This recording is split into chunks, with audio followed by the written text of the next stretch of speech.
Assalamualaikum, salam sejahtera ya rakan-rakan semua. Bertemu kita kembali di Farm Empire.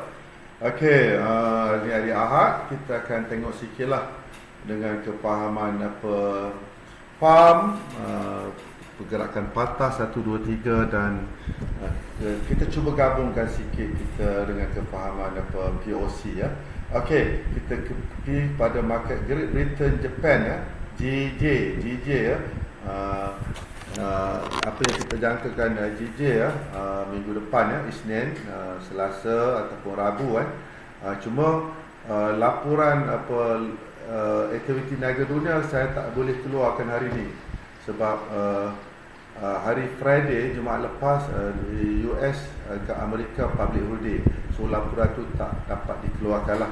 InsyaAllah laporan tu akan dapat keluar pada hari Isnin ataupun hari Rabu. Daripada laporan aktiviti niaga tu kita boleh tahu gold, siapa yang beli gold, siapa yang short, siapa yang long, kita akan tahu nanti kan. So dah dapat directional bias untuk kita untuk minggu depan.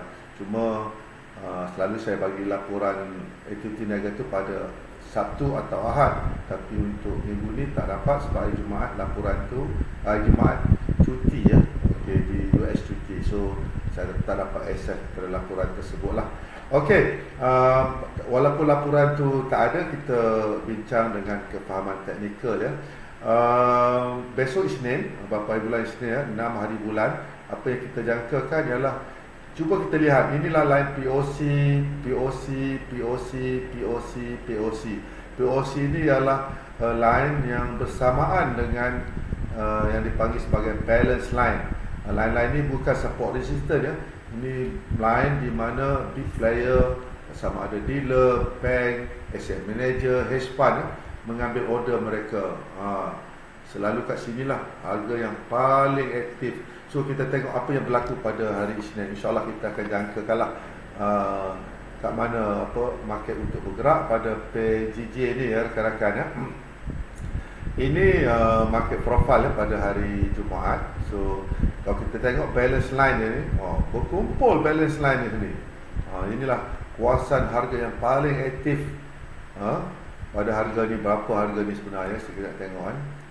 Pada satu berapa tu, 198 point apa tu, 25 ke. Harga tu paling aktif kat situlah, lebih kurang situlah kan. So apa yang kita dapat jangkakan pada hari Isnin ni. So kita lihat dulu dengan kefahaman PAM lah, kefahaman patah pergerakan 1, 2, 3 kan. Agak crowded sikit lah. Kita kalau ni kita tengok ni dulu, kita tengok kefahaman 1, 2, 3 dulu Okey. Ni kefahaman PAM lah yang asas basic dia dulu kan. So apa yang kita lihat inilah pergerakan ni manipulasi ni, pergerakan 1 ya. Ni pergerakan 1 ni, inilah balance line dia dekat sini. Balance line dia dekat sini ya rakan-rakan. Kat sini balance line. So ini yang biru ni lah, ini balance line, yang merah ni market buat gerakan 2 kat sini turun. Inilah gerakan manipulasi. Kadang-kadang kat sini dekat balance line dia naik balik dan terus buat gerakan 3. So kita jangkakan market akan naik ke atas lah. Mungkin dia akan base kat balance line ni balik besok, retest kat balance line, dia akan naik atas macam itu minggu depan. Kita jaga macam tu lah. Untuk ini dekat H1 ya, dekat H1 ya. Ini pergerakan 1, pergerakan 2 dekat sini. Dia keluar, masuk balik ke balance line dan insyaAllah dia akan retest balik dan market akan naik balik. So itu kefahaman pergerakan 1, 2, 3. Ada satu lagi pergerakan ni yang saya nak tunjuk kepada rakannya, gerakan patah. Kita buang sini. Kita buang juga apa ni, moving average. Kalau you all ikut saya punya video ni kan, saya pernah cerita tentang pergerakan patah tak rakan-rakan. Ini pun kita buang. Saya minta rakan-rakan dapat tengok ni ya. Okey. Kosongkan chart. Ini basic saja kan. So apa yang kita nampak kat sini kan, sini ni nampak ni, dia ada bentuk ni. So Ni bentuk U ni. Dia turun bawah, dia retest dekat ni yang paling tinggi sekali ni. Dia turun balik, dia break balik. Itu dia panggil gerakan patah. Dia turun, lepas tu dia cuba nak naik ni, tak lepas, dia turun balik, lepas tu dia naik balik sini. So dia dah break line patah ni. Ni patah ni line patah lah. Ni bukan balance line lah. Ini kepahaman saya dulu lah, saya panggil gerakan patah. So apa yang berlaku, kalau dia turun banyak ni rakan-rakan ni, dia turun banyak ni lah, lebih kurang banyak ni kan, betul tak? InsyaAllah dia akan naik pun tinggi tu juga nanti. So kalau dia turun dekat sini kan, besok kan, so TP kita dekat sini lah rakan-rakan ya. TP dekat situ. Tapi kalau dia patah sini rakan-rakan, ni dia dah patah kawasan ni. Ni mana dia?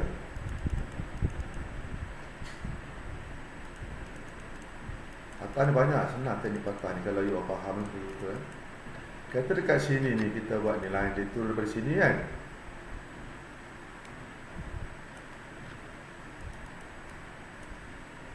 Kita market patah sini, break ni. Mungkin dia retest kat sini. Kita entry buy kat sini ya. TP kita kat mana tu? Dia turun banyak ni. InsyaAllah dia akan naik sampai atas tu rakan-rakan. TP pun area kita dekat sini nanti. TP kita dekat sini lah. Ini kepahaman nombor 2, kepahaman patah. Pada harga 200. So berapa pip tu daripada sini? 156 pip untuk GJ ya.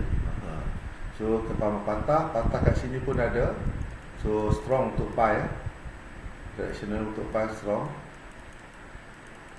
Tadi yang patah saya buat patah dekat sini rakan-rakan. Saya delete balik. Patah ni 2. Hari Jumaat dia dah patah lah rakan-rakan. Sini dah patah ni, nampak ni. Untuk U ni kan. So kita jangkakan yang mula-mula tadi. So dia retest ni, dia akan naik sampai sini.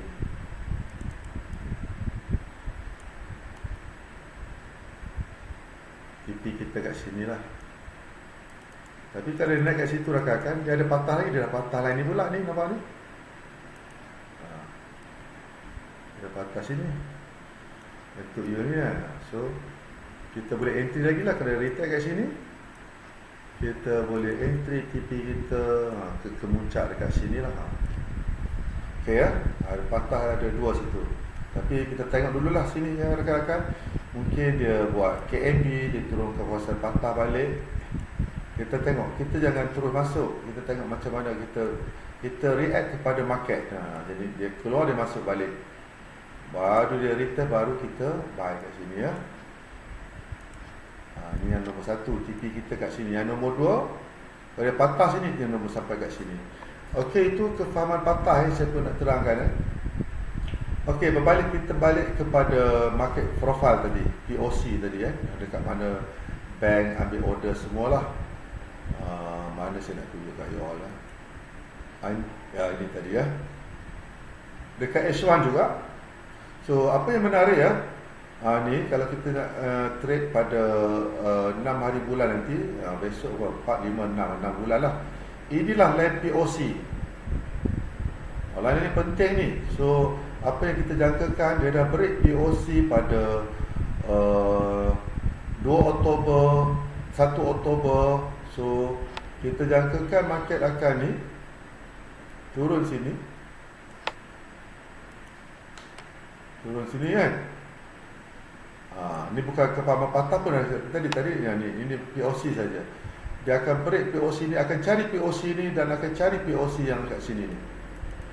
Sama dengan tu. So tunggu dan lihat. Ini pun jelas ya rakan-rakan. Ini pun apa, dia keluar, dia masuk balik. Momentum kuat untuk ke arah buy GJ ni, insyaAllah. So inilah kalau TP, orang nak TP dekat sini satu ni, dia retest kat sini. Ini bukan support resistance ya. TP kita kat sini, yang break kat sini nanti ya, TP kita kat sini, dan kemuncak dia kat sini, insyaAllah. Okey rakan-rakan, setakat itu dulu untuk perkongsian video hari ini. Kalau ada peluang, kita boleh berjumpa, boleh berbincang, untuk bekerjasama ataupun untuk melakukan live trade bersama, insyaAllah. Assalamualaikum warahmatullahi wabarakatuh. Jumpa lagi.